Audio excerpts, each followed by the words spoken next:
Father, can I courtship with someone outside the church with the goal of bringing them into the church?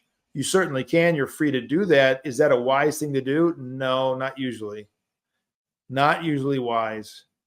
But there are exceptions. So I'm not going to say it's absolutely unbelievable or untenable, especially in a place, let's say like, I don't know, America or Canada or Australia or whatever you might be, where Orthodoxy is a pretty small minority of the population. People do this. It is very problematic, however, and not blessed by the church and not blessed by the saints to go ahead and be married, quote unquote, in a interfaith marriage or whatever they're calling it now. That's not blessed. So here you are starting something with someone who doesn't know about Orthodoxy, apparently, maybe not interested in Orthodoxy. It's a very, very dangerous thing. And because, well, first of all, she might not have the same ideas about a lot of things, not just Christ. She might not have a lot of the same ideas about what you should do or not do before marriage. I don't know. I don't know who you're talking to, obviously. But I mean, you're opening yourself up to temptation. You open yourself up to going down a path which you hope she will come to Orthodoxy. You can't force her to do that, but you also shouldn't marry her if she doesn't. It's problematic.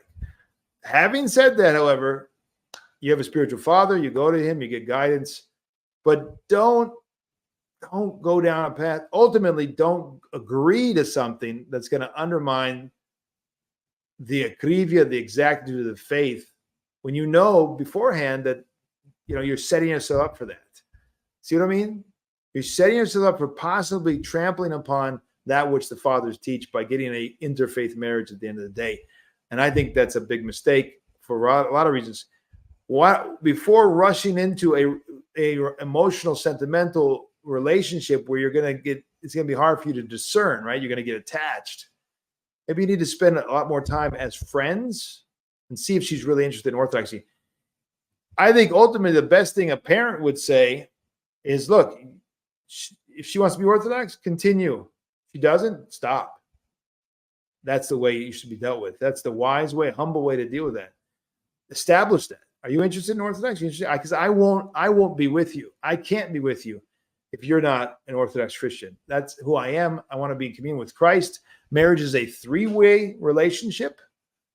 Husband and wife. Christ is in the middle of that. If she's not united to Christ in the church, you don't have marriage. You don't have a relationship that's in Christ, right? It's a relationship. It's a marriage according to the world. But in the spiritual sense of the church, it's not possible if they're not communing of the holy mysteries. So, yeah, I'd say that you got some serious discernment to do there before you go on.